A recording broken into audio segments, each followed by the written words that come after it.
welcome back. We are continuing our life beginning and always. Last time we left off meeting Cove's mother, and the episode got a little too long, so we actually ended it right when she was introduced to our moms. Our mom, not our other ma. She's not there yet. But we're going to continue where we left off last time. And let us go.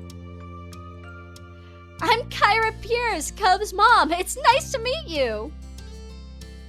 A head of purple-brown hair caught your eye as Ma popped up behind Mom, squeezing herself in beside her. We have company. I was wondering what all the commotion.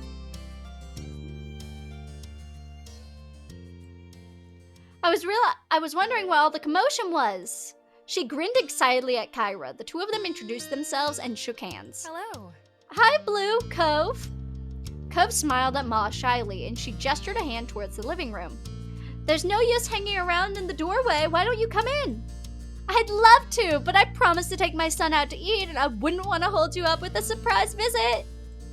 Cove grimaced and held back a groan. He likely took offense to how she didn't want to put them out with a surprise visit, but not him, apparently. I understand. You're welcome to stop by anytime. Of course. I'll take you up on that offer when I can. Count on it. Would you mind too much if Blue went with Cove and I? My treat. We wouldn't be driving. Just a quick walk down the road. Sure, that sounds nice. Have fun. Hope you all have fun. You gave your moms a look and they smiled at you fondly. You were happy they were letting you go. You could just tell that Cove really needed the support and you were ready to be there for him. Marvelous. Expect us to be back in an hour or two. We look forward to seeing you again. Take care. Your parents waved goodbye to the three of you as you backed up onto the street. There was the sound of the front door closing behind you. I'm pretty positive I saw some restaurants when I was in the taxi.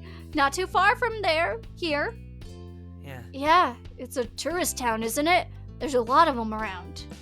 Kyra put her hands on her hips and smiled at her son.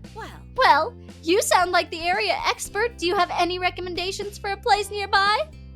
Not really. Kyra pouted at him a little and turned to you instead. How about you, Blue? Want to point me in the right direction?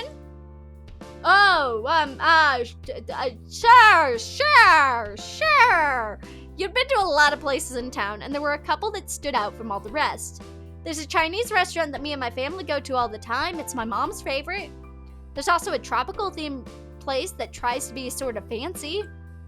Both sound like a treat. I'll leave it to you to pick for us since Cove is going through a phase over there. He huffed at her and turned his face away. I'm not gonna punish him. Let's go to the Chinese. Thank you, Blue. Will you show us the way? You nodded, taking the lead of your little group as Cove and his mom followed behind you. Together, the three of you left the neighborhood behind. The walk was about 15 minutes, and along the way, Kyra asked a lot of questions about the area. Cove was quiet most of the time, so you ended up answering her instead. Kyra explained that she lived in a large city, and she really loved how peaceful and relaxing everything seemed in Sunset Bird. The restaurant was busy as usual, but luckily you were shown right away to a small table. Kyra lowered herself onto the chair while Cove picked one diagonal to her, not facing her or to her side. It was awkward. Let's see. To start, what would you like to drink? I'll get an orange soda. Noted. Blue? Blue. Blue, let's do soda. Which flavor? Let's do grape. Let's contrast our boy here. Sure. Kyra placed the order for your drinks, getting a hot black coffee for herself, and didn't take long before they were brought to the table and set in front of you. You took a long sip from your drink as you looked around the restaurant. Your small group checked over the menus, and you decided to order a usual thing. You had been to this restaurant many times, so you knew what was good and what wasn't already. Kyra and Cove didn't need any encouragement for this. They were totally focused on the information in front of them. Soon, the meals too were ordered and the menus taken away. You glanced up at the table surface, waiting to figure out what to say. Cove looked like this was the very moment he had been dreading, sinking back further into his seat and crossing his arms. His sour feelings today were unignorable. Instead of asking more questions he'd brush off, Kyra had mercy on her son and instead put her focus towards you. So, Blue, what's a few things you're into? There's gotta be something you do for fun, especially now that you're not buried in school assignments. Oh, great, I get to say things.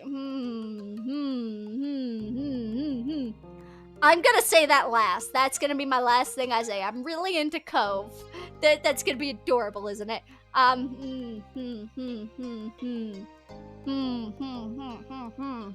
Let's do sports. I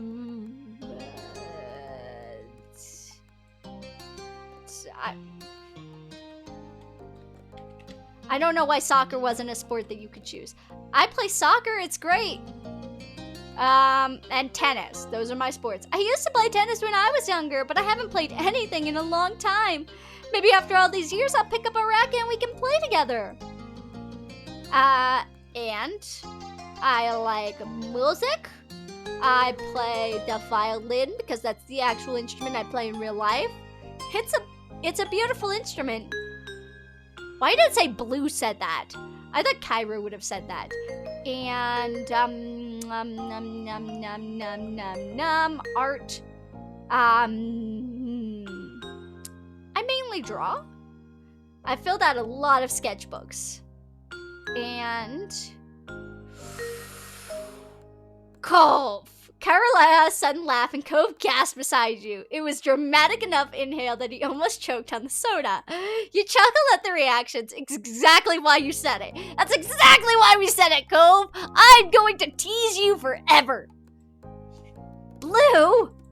Cove whispered to you disapprovingly as he obscured part of his face with a hand, but Kyra only waved him off and encouraged you to go on. I'm only being honest. What better way to spend time than with Cove? Well, we have something in common. Kyra smiled at Cove, who didn't look too impressed by either of you at that moment. I like to go to the beach and, let's go surfing. Oh, do you and Cove surf together? Kyra looked at Cove expectantly, who mumbled something non-communicably and looked away again. We also look for seashells. I keep the best ones I find for my collection. I'm sure it's an incredible collection. And I think that should be it.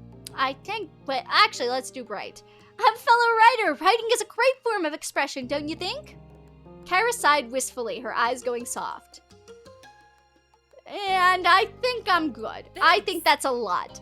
Thanks, I'm happy to learn more about you. There's so much I hadn't heard. Cove leaves the details out. He gave her a dirty look, eyes narrowed into thin slits. Hoping it would clear some of the tension in the air, you decided to ask Kyra a few questions of your own. Cove hadn't told you much about her, and you were curious to know more about this woman who was a big part of his life. What exactly do you do for work? I'm a travel writer for magazines and things. I keep people in the loop on what's worth seeing. It's good work. Wow. Wow! Those two questions are very invasive. I don't think I'd ever want to ask those two to a parent that I know. Like, I have a friend. I would have never asked this to her mom. That's invasive. Where do you live normally? Let's do that. Nevada, have you ever been there? You shook your head. It's a beautiful place. Check it out if you can. What do you like to do? Spend time with my little boy, of course, and traveling. A real shock, huh? I can't ask another question. I can't. The conversation dropped off. Cove slipped his soda angrily, slurping up the remaining drink with furrowed brows. He looked ready to run straight out of the restaurant. You weren't sure if coming along had ended up making the lunch better or worse. I'm flicking a straw wrapper at you. God, I gotta get you out of your own head. The wrapper hit Cove on the nose, and you had to bite down on your lip to keep from laughing. It was subtle, but you swore you could see the hint of a smile tilting the corner of his lips. Very cute. You two seem really cute together. Cove covered his face with his hands and leaned back in his seat. Seriously? Mom, why would you say that? Thanks, we are cute. Very. I'm teasing you forever, Cove. Your meals were delivered shortly after that, and everything was so delicious. Even Cove enjoyed his food. Okay. All right, now that we are all full and content, can you explain, please, why you've had a bug up your butt all day? Cove's face instantly returned to its scrunched form. Seriously, baby, what did Mama do to make you this mad? I haven't even been around a full day yet. He gripped the edge of the table, refusing to make eye contact. The words he spoke were barely audible over the din of the restaurant. You could have told me. She leaned forward to not miss anything else, eyebrows raised. Told you what? He finally seemed to find his voice and spoke the thoughts that had been on his mind. That I wasn't going to visit you this year, that you were going to be coming instead. Didn't you invite me? You wanted me here with you. Cove's eyes began to shake and his frustration ebbed. I do want you to be around, but I didn't know it'd be like this. It's not the same and nobody said anything. I see. Her expression grew tense. She threaded her fingers together and placed her hands in front of her on the table. We've both been gifted another Clifford surprise. Referring to that as a Clifford surprise almost caused both you and Cove to crack a smile. You had no idea his name wasn't just Cliff. Over 5 years, nobody had ever called him Clifford until now. She smoothed her hair out, not letting go of her stern look. The more things change, the more they stay the same. They let out identical sighs, but smiled weakly at one another afterwards. I'm sorry. I can go home, Cove. We can still set up a normal trip to my place before the summer ends. Cove's lips tightly closed together. He seriously pondered the option. I think I do want you to stay. I miss it when you're not here. My heart! She reached across the gap and grasped his face and planted a kiss on his cheek. Cove tried to wiggle away. Mom, stop! I'm sorry, sweet young men need to be smushed by their parents. If I don't, they'll take away my mom license. Kyra was completely enthused by Cove's admission, though a tone of seriousness did return to her voice when the conversation continued. Do you want to talk to your dad too? No. Cove had snapped the word instantly, but reeled his annoyance back just as quickly. Maybe later, not today. It's alright. I understand. We can shelve it. Thanks, Mom. Thank you for talking to me, little mister. She grinned affectionately at him before turning your way. And thank you, Blue. Huh? What did I do? It's easy to act like a baby with your mom. It's hard to keep that up with your neighbor watching and everything. Especially when you really care about what said neighbor thinks of you. She winked. Mom! She just ruffled his hair with a laugh, then moved her hand down to tap the end of his nose. And that was how the issue was resolved, at least between Cove and his mom. When the three of you left the restaurant, and Kyra had paid the bill, you walked back to your neighborhood slowly. You had eaten so much by that time you were beginning to feel sleepy, and it didn't help that the lunch had happened late and the sun was already beginning to descend from the sky. But eventually you reached your street. Someone was there to greet your group upon arrival. Welcome back, family, and Blue too. Cliff. Dad. The two walked past him into the condo without sparing another word. Despite the summer heat, their shoulders were cold. Uh-oh, I'm in trouble. He rubbed the back of his neck with a crooked smile, but his eyes were soft as he looked on after them. He's so much like his mom, don't you think? You gave a vague nod, not sure exactly what he was expecting you to do. He nodded back far more energetically. Okay, have a nice night, Blue. You too, Mr. Holden. With that, Cove's dad disappeared to join the others inside. It was your turn to go home now. Summer hadn't started off all how you imagined it would, though it turned out to set the tone well. Having Kyra in the neighborhood was a new experience, not only for you and Cove, but also both your families, and a dull moment was rarely had. And there we go! Look at that! We have all of our moments, guys. So, let's see. It's only 14 minutes, so we can do one moment. We can do a moment, we can do a moment, we can do a moment, we can do a moment, we can do a moment. What moment do we want to do? Let's do soiree. I'm gonna end the entire thing with road trip. But let's do soiree. And then you guys can pick the other moments that we do. We're either going to do all of them or we're going to do 5. I'm going to say for sure we're going to do 5. So you guys can like pick the other 3 moments if we don't do all of them. But we're going to do soiree. You whittled away the morning doing whatever struck your fancy. And now you are recharging with lunch. With nothing on the horizon, you were free to spend as much or as little time on your plate as you wanted. It was while you were thinking on all the possibilities for your afternoon that your moms approached you. Hi, Blue. You okay? Mouthful, you nodded in reply. To your surprise, they both sat with you at the table. Based on the time, you had wondered if they were joining you for a meal, but neither of them brought anything. All right. Great, we wanted to have a little chat with you. The qualifier little did nothing to downplay the situation. Your chewing slowed as your eyes widened, looking from one parent to the other. Anything that required both of them to talk to you must be something big. A vacation maybe, or a pet, a revelation that they were actually undercover agents. You leaned in, eager to learn more. There's a soiree at the Cypress tomorrow night. Your mom and I are going. The Cypress was the country club your moms were a part of and where Elizabeth played golf. It seemed like every other month they had some event or another, all with the fancy names like soiree. You nodded eagerly, anxious for Mom to get to the good stuff. Mom chuckled at your poorly concealed reaction. Leaning in, Ma took your hand and squeezed it. We decided to make the night a bit special. Elizabeth's going to be allowed to stay home fully alone for the first time. Sorry. You'll still be coming for the party with us. It's Elizabeth's night to party with no family around, not yours. Sorry, you've got to wait a couple more years. You were disappointed by the news. Crossing your arms over your chest, you leaned back in your seat. So much for the big talk. This was all about Elizabeth? Don't worry, we're not done yet. There's something in this for you. You were not yet convinced, but you gave your moms the benefit of the doubt and listened. Your parents shared a look across the table. You cleared your throat, reminding them that you were waiting, and they couldn't keep dropping such hints, and then turned coy when the conversation was about to get good. Well? Since it's a pretty fancy party, and that's still chaperoned, and the attendees are allowed to bring a guest, we thought it might be a nice opportunity for you to invite someone yourself, as a date if you want.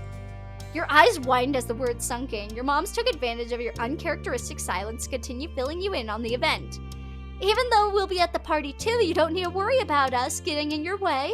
You'll be free to eat, dance, and enjoy the music as you see fit. But no leaving the party.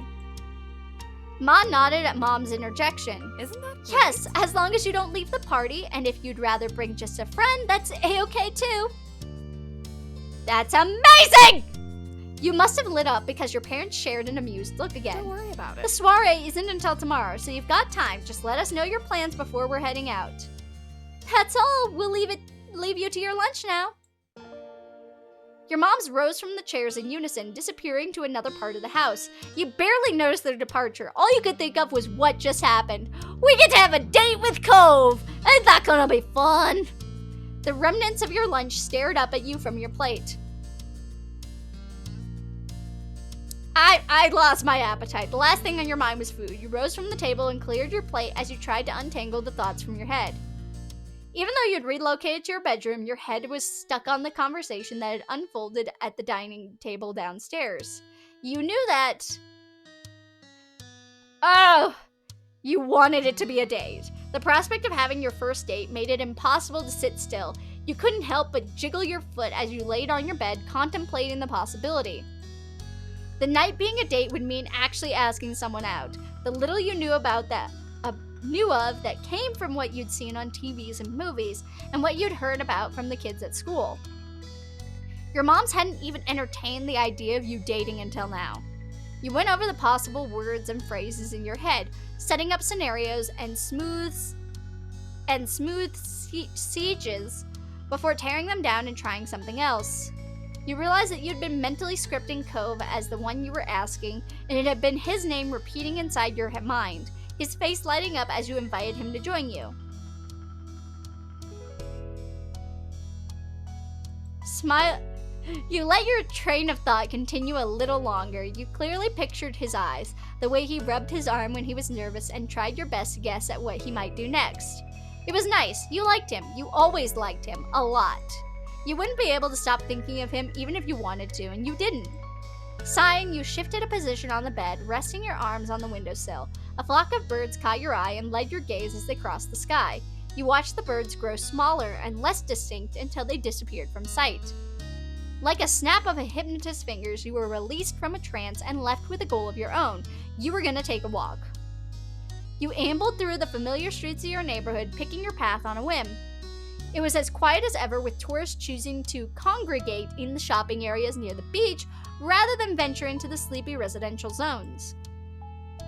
You continued down the road and soon found yourself at the shore. The fresh, salty air hit you first, rolling to meet you over the grassy dunes that tickled your legs. What? Grassy? What?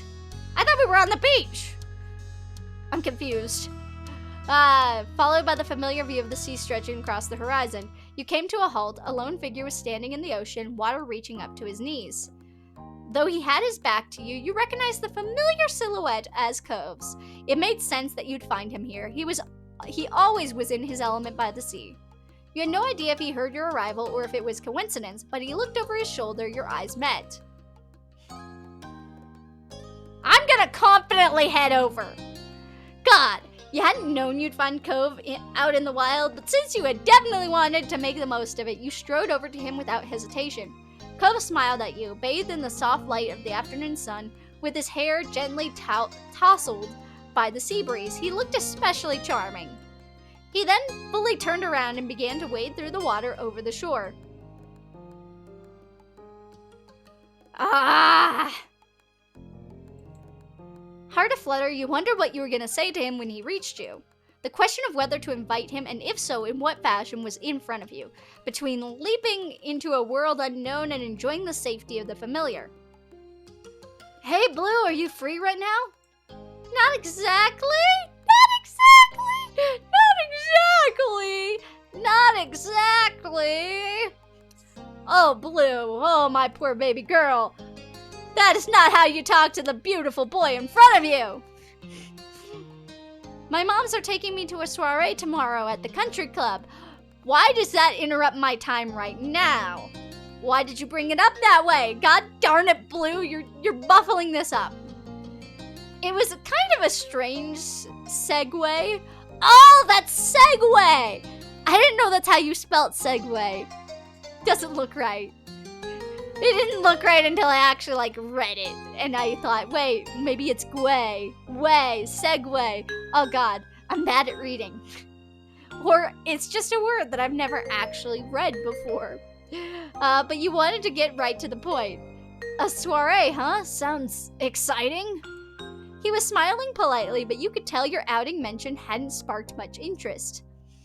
All right, Cove, I'm gonna spark more interest in you by asking you to come with me. That didn't come as much of a surprise to you. Formal affairs and big gatherings were some of his least favorite things, but you were sure he'd attend if you were the one who invited him. You only had to do it. Cove tilted his head curiously at you. I am resolved to make it a date. Cove continued to watch you expectantly. It was kind of thrilling to keep him in suspense. Blue?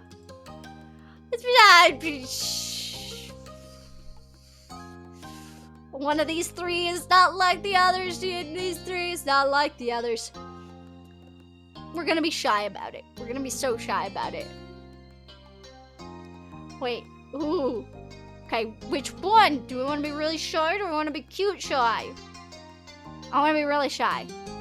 The words tumbled from your mouth. It was a miracle they were all in the right order. Caught off guard, he lifted his hands in front of his chest out of surprise, and then he picked them down to cross over his chest. He twisted his face to the side, no longer able to meet your eyes. He still couldn't hide the flush on his cheeks. Oh my God. Are you serious? Yes, and it would be great if you gave me an answer. I'm being very insecure right now. It's very unlike me, but I really like you, Cove, so it's always gonna be unlike me. His lips were pressed tightly together, preventing any more words from slipping out. You could tell he was nervous, and that was always easy to pick up on with him. After another moment, he inclined his head, dipping it in a nod so slightly that you might have missed it if you had been able to tear your eyes from him. Oh, you exhaled deeply. Cove closed his eyes, trapped in his awkward pose. He was gripping his arms so tightly that the skin around his knuckles was fully taut. Have you stopped breathing? Cove exhaled at last, letting out a sigh that stretched on into another tense silence. His stance loosened, his arms stayed crossed over his chest, and he was no longer clutching them like a shield. You didn't want to be the one to break the quiet. Thanks, Blue.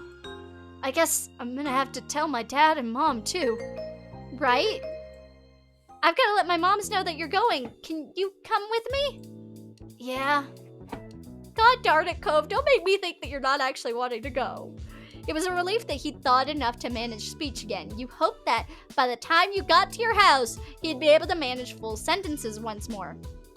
Cove went over to where he discarded his things in the sand, tugging his shirt over his head and slipping on a pair of shoes before joining you and sending off home. The two of you stepped inside the front door of your house. It was an action you'd taken together countless times, but your stomach had never churned quite like this on previous occasions. At the sound of the door opening, your mom poked her head into the hall. Hello. Ah, Cove, it's you! What a surprise! She chuckled at her own joke. Cove was always there, and she knew how close the two of you were. Bringing anyone other than him back would have been an actual surprise!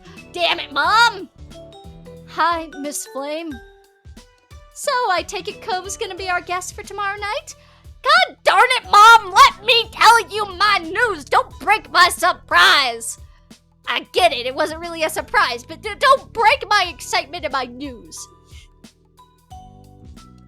Yeah, he's the lucky guy.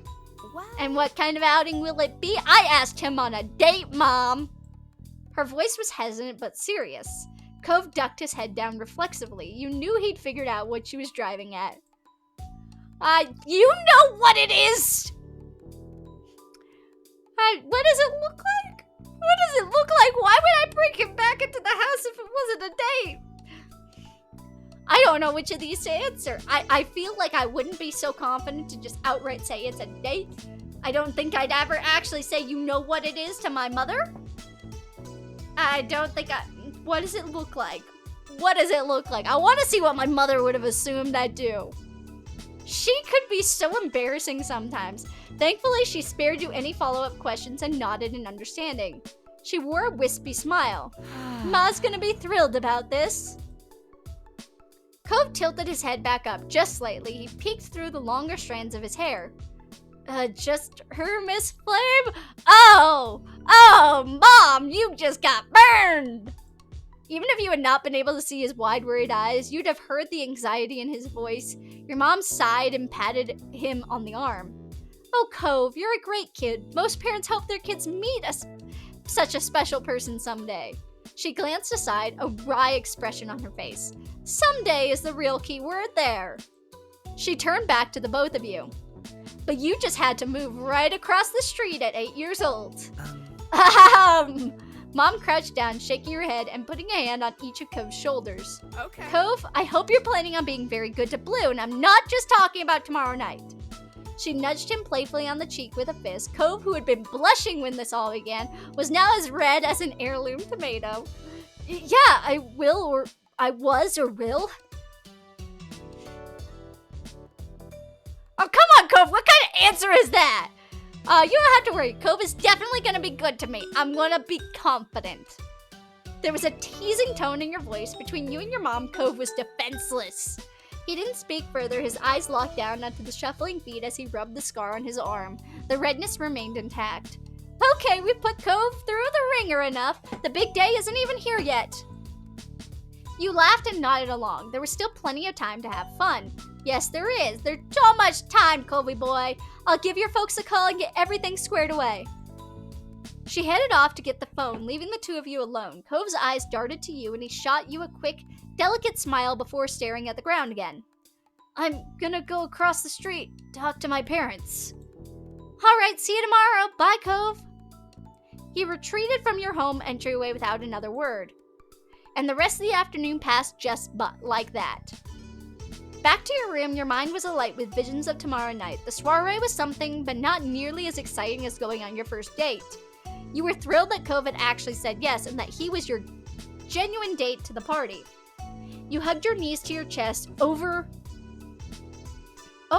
by the thought the night couldn't come soon enough.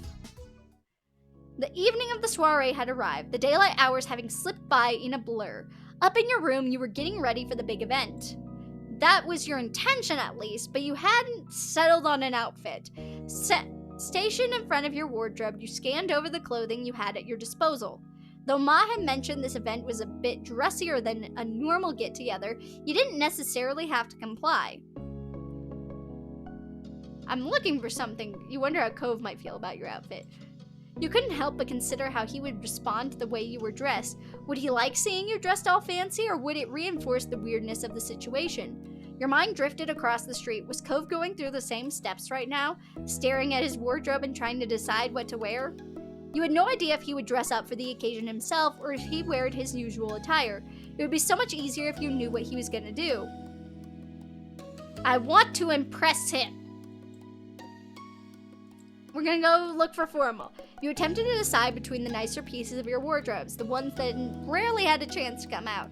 You decided to dress formally because you were dressing to impress. Fashion was a competitive sport, just like the golf tournaments the club hosted. You might not walk out with a trophy at the end, but you still had every intention of winning. To start, you decided to wear, well, a dress. I'm wearing a dress. The one you picked out was light and had a sheen. The silky material seemed to glide through your fingers as you took it from the wardrobe. It was a perfect fit for a summer evening party. You began to get dressed, your fingers working stiff zips and awkward fastenings. It felt different against your skin, reminding you with every movement that you were dressed up. Whatever happened tonight, you were pleased that you had gotten the opportunity to wear this. Now dressed, you gave yourself a final glance over before heading downstairs, ready to head out. You found your moms already waiting in the living room. They were putting the finishing touches on their outfits. Ma strapping her heels into a stiletto and shoe, and Mom trying to fasten a bracelet single-handed. Bleh. They looked up as you entered. Aw, Blue, you look so nice, don't you think, Pam? Thanks. Thanks for dressing up, Blue. I hope the party will be prepared for your arrival. You look sharp. Mom was still struggling with the bracelet. You lent a hand, literally, by taking one side and holding it as she secured the clasp. Thanks, kiddo. Mom then glanced over at the clock on the wall. Seeing where the hands were pointing, a frown creased her face. When's Cove gonna be here? Do you know? I'm picking him up from his place. I'll go get him. Oh? Oh, yeah. She raised her eyebrows, a broad grin replacing the earlier frown. That's very polite of you. Go sweep him off his feet. We want to leave in 10 minutes. Okay. Cove's house was mere seconds away from yours, making the warning unnecessary, but you dutifully went out. After crossing the street, you found yourself at Cove's very familiar front door. You rang the bell, whose chime was lodged in your head from all the times you rung it over the years. Though, unlike usual, Cove's mom, Kyra, was the one who answered it this night. Come on. Hey, Blue, come on in! She beckoned you inside as if she was so excited to see that words alone weren't enough. Blech. Thanks for coming! The boys will be right down. They're just in Cove's room. I can call them if you want. Well, okay. Fine, Kyra. Fine. Call them for me, please. I can... Can I go check? You went over to Cove's room to check yourself. Those are really the options I would just go. Can I go check? Well. You'd probably know better than I do. I'll go. You head down the short hallway towards Cove's room. The door was ajar. Peeking inside, you spotted Cove and his dad standing close together. Cove's usual beach-ready clothes had been replaced with a prim set of formal wear. You smoothed your own clothes. He dressed up too. Now you just had to hope that your careful consideration would pay off, and Cove would approve of the look. Mr. Holden was bent over Cove's arm, fiddling with the buttons at the end of the shirt sleeves. He didn't appear to be having much success. You're gonna have such a fun time! Just relax and enjoy the night! It's gonna be great! He continued twisting the buttons without making progress. As he continued insisting how much of a good time Cove was gonna have, you wondered which of them he was trying to reassure. Cove grimaced and spoke in a fragile voice. Dad, can you stop? You're making me nervous. Mr. Holden laughed quietly, still bent over Cove's arm. The pep talk had the opposite effect, with his own anxiety rubbing off on his son. God darn it! God darn it, Cliff! Stop messing up Cove! Sorry, this is, well, I don't know. But it's not like you weren't plenty nervous already without any help from your old dad. Worrying is the only option I was given. Cove was transparently even less happy after that observation. Pulling his sleeve away, he went after the stubborn final button himself. Hi, ready to roll? Mr. Holden straightened up at your sudden greeting. Grinning, he flashed you a wink. Hey, Blue, it's great that you came. We'll be out in a minute. Feeling Cove's eyes on you, you hung back a moment. He didn't seem to be able to find the words to express whatever it was he was thinking, though. Whatever he was thinking, though. I'm going to get tongue-tied every single sentence, aren't I? So you nodded and took your leave. You returned to the living room. Kyra nestled on the sofa, perked up at your arrival. How are they getting on? They're coming. Noted. Then we're waiting. Take a seat. A short while later, Mr. Holden strolled into the room, giving you a wave. Cove's lips squeezed into a smile. As you recuperated, the tension in his face seemed to ease. You watched him taking in your outfit before glancing away bashfully. Aw, my poor shy boy. Hi. Cove, fancy seeing you here. What sentence is that? What greeting is that? Who are you, Blue? Who are you? He opened his mouth to speak more, then paused. Cove checked the time using the clock hanging on the side wall and addressed his parents. We've got to go. Even if there hadn't been time for a real discussion, you felt relieved about the positive reaction. He abruptly headed towards the door. Come on. Where's the fire? Isn't there something you want to do before leaving for the dance? Cove froze, wincing at the call out, while his dad continued to smile encouragingly. Curious, he watched Cove expectantly. It was hard to imagine what he would want to do before heading out, or what you'd have time for. Your mom's warning about not taking too long echoed in the back of your mind. Come on. We can do that later. His words came out in a mumble. Kyra laid a hand on Cliff's chest, pinning him in place. Don't mind him. You kids have a blast. I'll return your son in mint condition. See you. You followed Cove into the street. Cove sighed, wrapping a hand across his forehead. Seeing the look on your face, he shook his head. It's okay. I'm fine. It's nothing. That was good news. You didn't think Cove would get much fun out of the party if he went in already feeling bad. But it didn't explain his actions or his dad's teasing question. What was your dad on about? His expression grew pained, his brow creased, and his mouth furrowed as he avoided meeting you in the eyes. You might have gotten worried if not for the flush coloring his face. He's just embarrassed. Cove drew himself up before responding. Dad's been making a big deal out of everything ever since he found out about this. He gestured vaguely between you and him. How I'm dressed, how I should prepare, what's going to happen. He even looked up the precise definition of a soiree in 2 dictionaries, in case one was wrong. I didn't realize we had to do homework for this party. He wanted to make sure I would know what to do at one, so after he figured out, he made sure to tell me about it. He exhaled, smiling sheepishly. Don't worry about it. Sorry for complaining, it's not your fault. Not really his either. It's okay. I was trying to get somewhere with that. Both my dad and my mom insisted that, since this is a... He paused, pushing the hair back from his burning face, and forced himself to continue. It's a date, and kind of a fancy party. I needed to bring something for you, for inviting me. The conclusion of the story caught you by surprise. You blinked, unsure if you slacked too much on your own preparations for tonight. You got me a present? Not really, just this.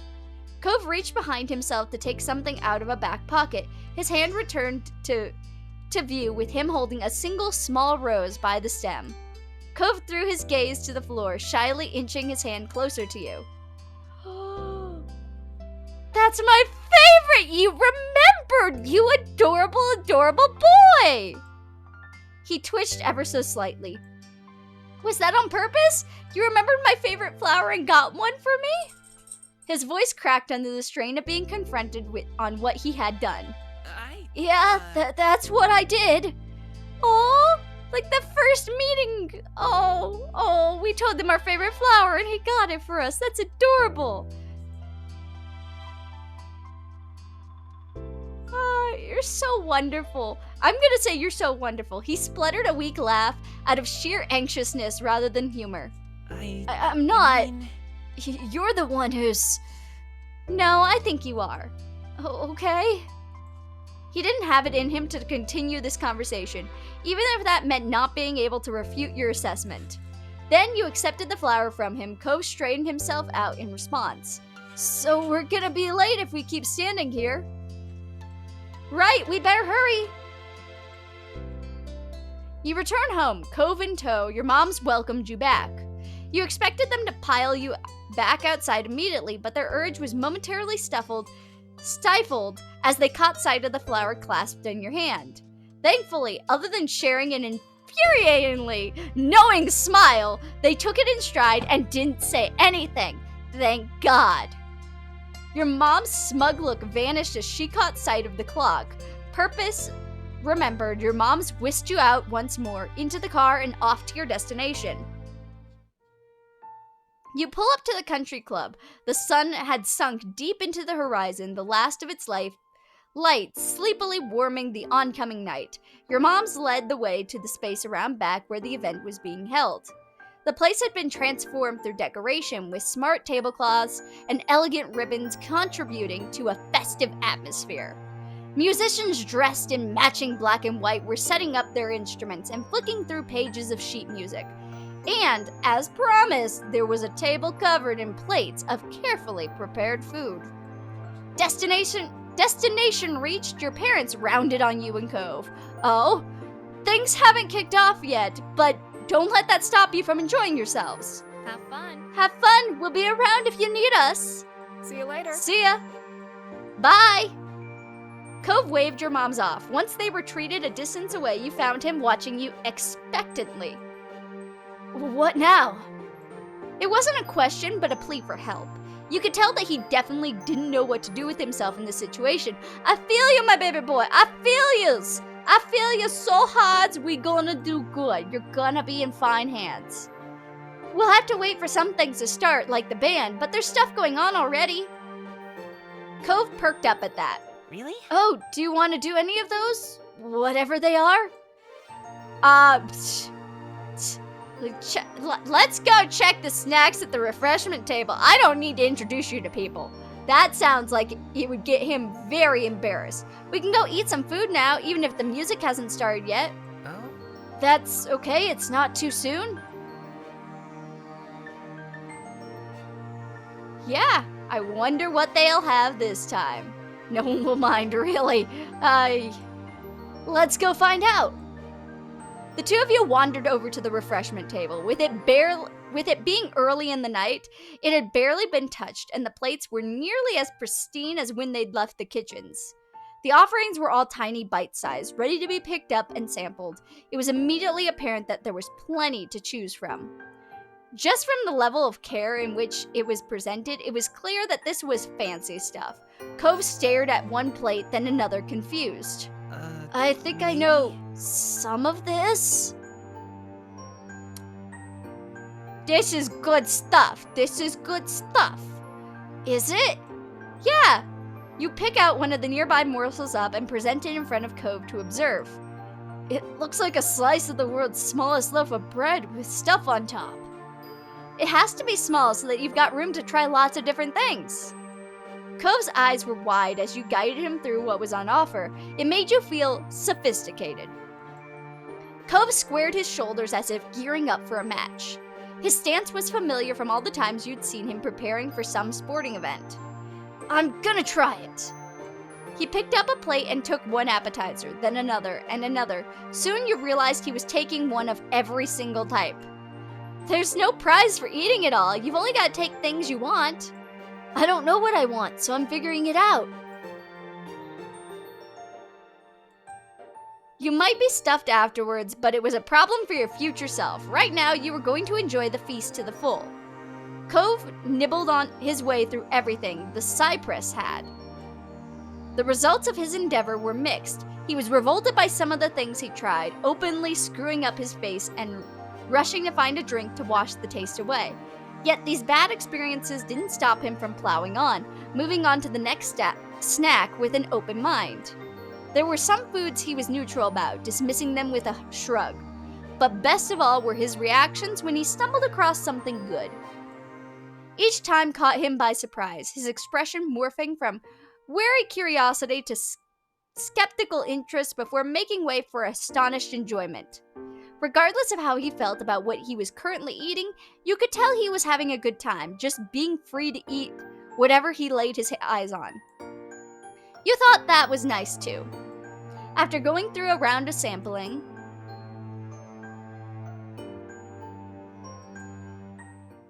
in no time at all, the sun set in full, the lights faded in, and the opening notes of the band's first song rang out. You and Cove stopped what you were doing, turning to contemplate the party that had been steadily unfurling while you were distracted. It was much busier now, both in terms of people and activity.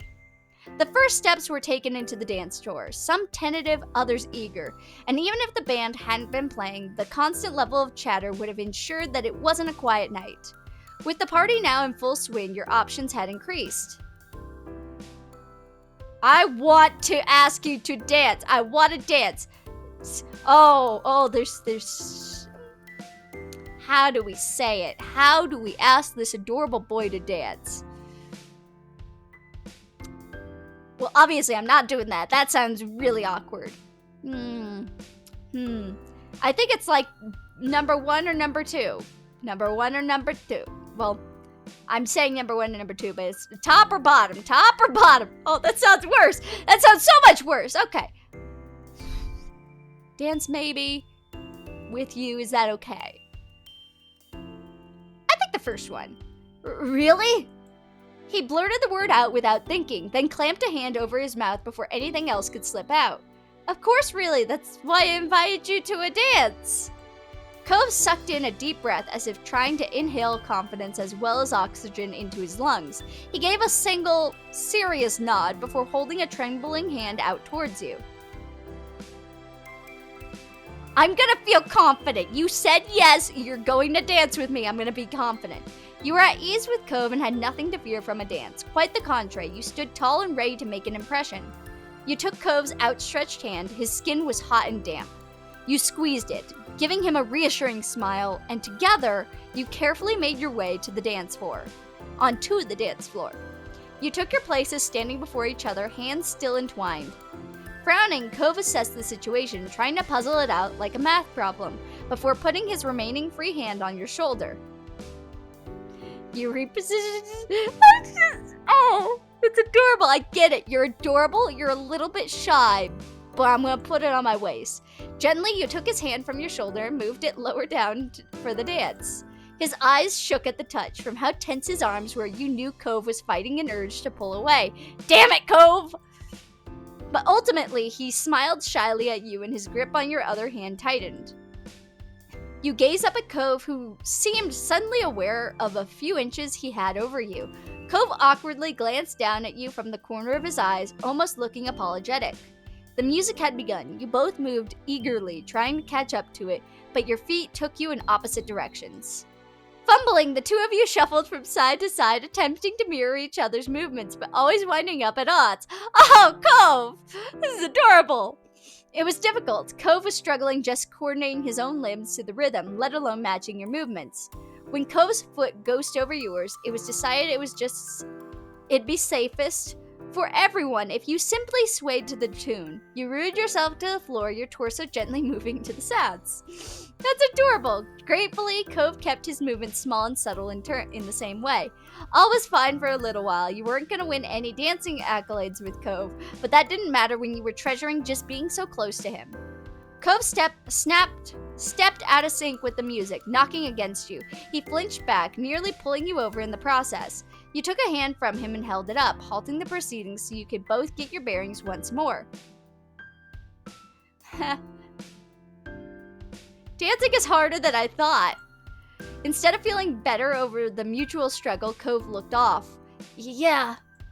You then took Cove's hand once more and gingerly resumed swaying to the music. Cove reluctantly followed suit, his steps small and apprehensive. He mumbled something quietly. This is a long song. You weren't sure how to take that, whether it meant something was wrong or if Cove didn't really like dancing. Or if he didn't like dancing with you specifically. Oh, Cove. I don't think he's that mean. I think he's being a sweet boy, and he's in a very confusing situation on his first date, probably his first time dancing. I can't blame him. I've been in that situation. When the musicians laid their instruments down, Cove dropped your hands as if they were burning him. He trailed off the dance floor as quickly as he could without breaking into an outright run. In truth, you'd bet that was even faster than most people here could manage. You had difficulty tailing him before he could get lost in the crowd. When you caught up, he said nothing. You tried to get him into doing something else, but eliciting anything from him now was impossible. You focused over Cove, wondering how he was finding the evening. He sighed. It was so quiet and unobtrusive that you wouldn't have caught it if you hadn't been watching him. His gaze was roaming. With how far away his eyes seemed, whether he was searching for couldn't be found at this party, he turned to face you before you could say anything. I want to sit down. We can do that. Cove began to move and you instinctively followed him, yet instead of taking a seat at one of the many free tables you expected, Cove ignored them as he purposefully strode out of the party area. Cove, there's seats right here. Your call didn't seem to register with him as he continued forward out onto the greens of the golf course. You went after him, trying to watch out for the uneven ground underfoot. The clods of earth dislodging in games of golf were perfect for snatching unwary feet even in daylight. Up ahead, Cove didn't appear to have any difficulty traversing the uneven land. He settled. Oh, we look so. Oh, Covey boy. He settled down on one of the little hills of the golf course. You joined him, still unsure over what was going on. Are you alright? Why are we here? Cove stared as if he had acted on instinct and your question had brought him back around to reality again. Sorry. Oh, sorry. I'm okay. It's nice over here. You weren't arguing with the statement, but it hardly answered your question. It would have to do for now. You can go back to the party. You didn't budge from your spot. From here, the party was just a glowing haze in the distance. You didn't want to leave him behind. No soldier left behind, Cove. We're not soldiers. I'm still sticking with you. Oh, thanks. Now that Cove was more at ease, you tried to find out what had caused him to take flight in the first place. Even thinking the words pained you, but you had to know the answer. Did going to the party with me make you uncomfortable? Logically, you knew the issue was likely the activity rather than your company. Your heart strained with worry that you had been at fault, though.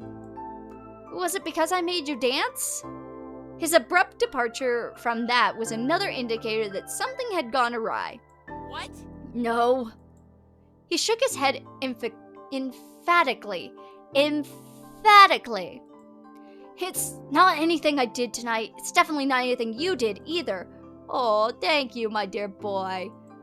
Relief overcame you. You'd suspected as much, but with this being your very first date, it was hard to be sure. Cove attempted to fill in the gaps of understanding. I don't want to think about going back into the party. I just feel ready to go home.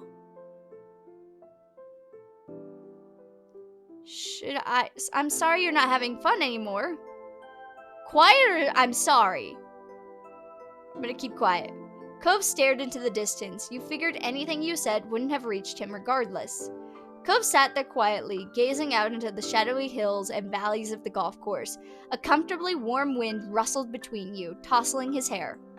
It was so far away from the hubbub of the party, you could even make out the quiet sound of crickets chirping.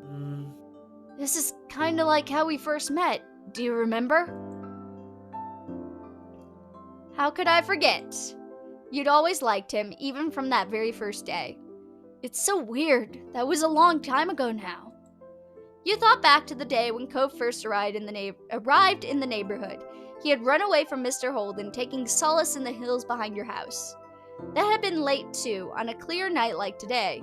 Looking at the sky, you wondered if the stars that were looking down were the same ones as then. Cove's face was brighter, though. You could still see signs of the strain that had caused him to depart from the soiree. When he'd first sat down, he had curled up like a pill bug, hunched over, knees pressed to his chest, and arms wrapped around them. He'd unwind as you'd been talking, straightening up, his hands free to gesticulate. Okay. I'm trying my best to pronounce these words correctly, and obviously, I'm not doing the best job all the time. It was as though the two of you had constructed your own little world away from everything else, and he was beginning to perk up. The small smile that had crept onto his face was quickly ushered away by a frown. I can't believe I'm on a date. Cove followed up on that statement before you could react. He spoke in a distinctively whispered tone, as though you were the only one in the world who he could share these words with. After I said I wanted to come, I wanted to take it back. Not because I really didn't want to do it, because I don't know. It seemed like a big deal. It made me feel bad somehow. I started to feel like I couldn't do it, even though I just wanted to do it. I guess it was sort of like having to give a presentation in front of the class, even though it was just me and you doing something like we always do. He charged on, his words streaming out. I could still do it because thinking about not being there and you, and what you might think if I did take it back, made me feel way worse than whatever else I felt. I'm sorry. I'm sorry, Blue. I'm sorry I can't just deal with stuff like this and have to make everything so complicated.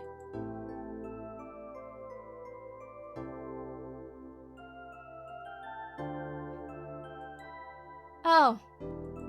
After all this, he had been feeling bad. That was the last thing you wanted to hear tonight. Blue, I'm not sorry I did this. I'm not wishing I stayed home or that this party never came up.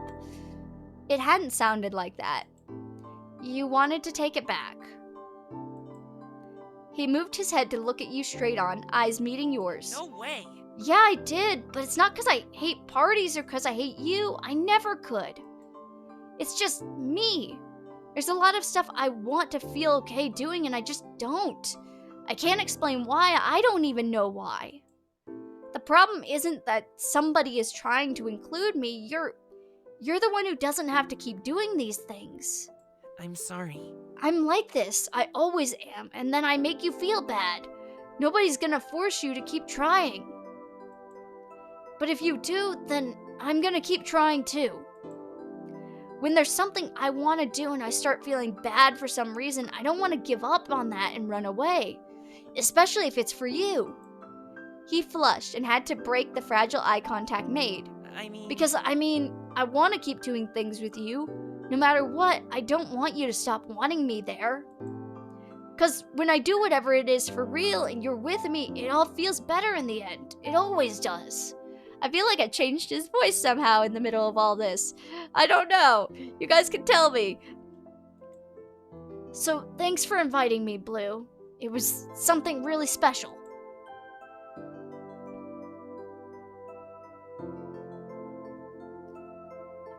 It's special to me too.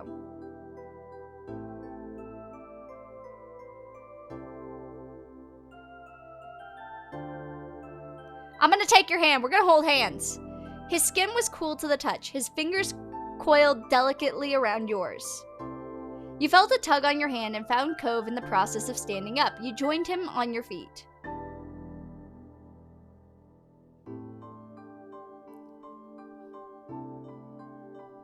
What's up? Cove smiled awkwardly, brushing some grass off the side of his pants. Wanna dance with me? Oh, you adorable boy! That line was voiced. I'm okay with this. This is cute. We already did. You were there. You were literally there. You ran away from it. I know, but, it's a dance party, right? And I think... He trailed off, brows furrowed as if he was trying to figure out the answer himself. Nodding slowly, he continued. I think I want to dance with you again before it's over. With the only words he had to explain gone, he just held up his hand to you. His expression was soft. I want to dance with you too. Then you reached for his hand and took it in yours once more. Cove bit his lip as your fingers intertwined together, his cheeks reddening. You returned to hand in hand with the party reaching the end of a long evening. Dancing couples had become scarce. One pair among many were hard to notice, but now the space around you would act as a spotlight.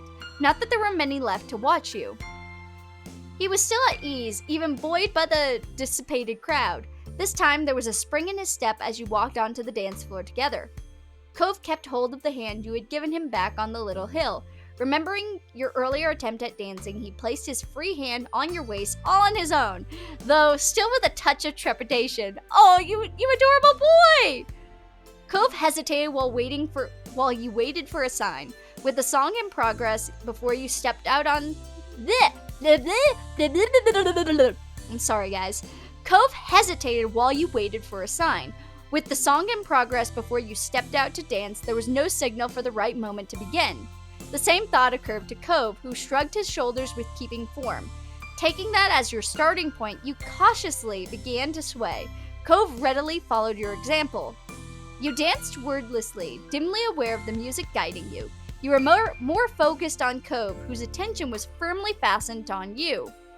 Unlike before when he had nervously looked down at his feet as if trying to keep them in check, his eyes were steady.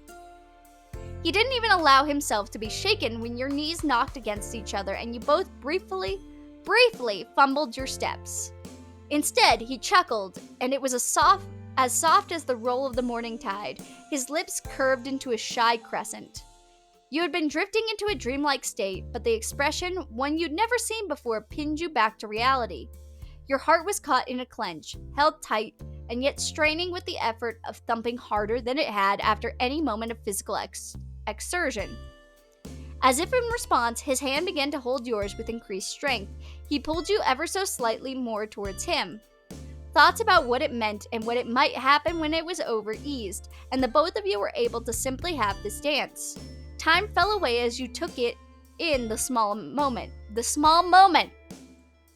All too soon, the song reached its conclusion. You could have continued quite contently for some time more. You stilled, one hand of yours in his. Cove showed no signs of moving either. It was hard to let go. You heard your name being called out, and that brought the dance truly to an end. You both spun to find Mom yelling for you and Cove. Beside her, Ma was shaking her head. Sorry. It's time to go home. Lonnie, I had to get a hold of them somehow. What did you want me to do? Sneak up on them? Well, just maybe, quietly look at us until we left the dance floor. Her chosen method was admittedly better than that. You still winced at how dazed you'd been when she'd announced her arrival. Cove looked so embarrassed that you seriously worried about him fleeing again. This time, you didn't think he'd stop until he was out of the grounds.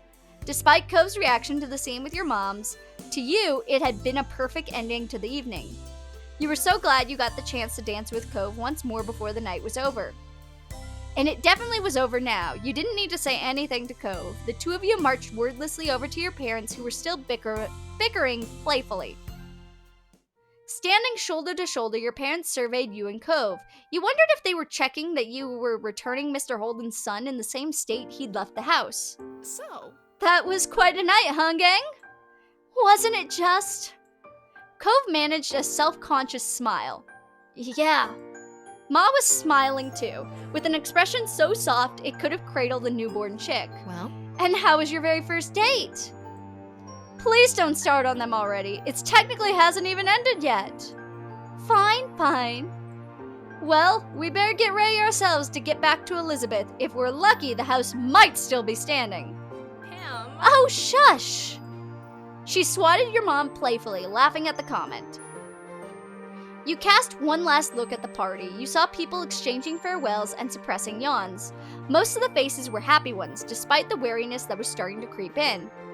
Cove's head was angled away from you. As you watched, wondering what he was looking at, he came round to meet your gaze. It was strange, though it had only been a few hours of your life, you felt a little older as the result of attending the party. It was like a step away from the world of your childhood, where dressing up is reserved almost exclusively as a form of play, towards something new that you hadn't yet grasped. Turning away from the final moments of the party, you shelved the thought for another time as your moms eagerly led the way back to the car. As you and Cove tailed after them, you felt childlike once more. And there we go! Woo! That was long, but thank you all for joining me for like over an hour as we finished the beginning and as we went to a soiree. I think that's a good way of opening up our little time as little mini preteens with Cove. Hopefully, guys, please leave in the comment section down below what moments you would like to see in this. I'll also probably put up a Twitter poll to try to gauge what you guys want to see. But I just want to know, what do you guys want me to do? Do you want all the moments like we did for step 1? Do you want certain moments over the others? If we do pick certain moments, I will allow you guys to pick 3 of them because road trip is going to be the last one. I'm doing that already. I'm not letting you guys not let me do that.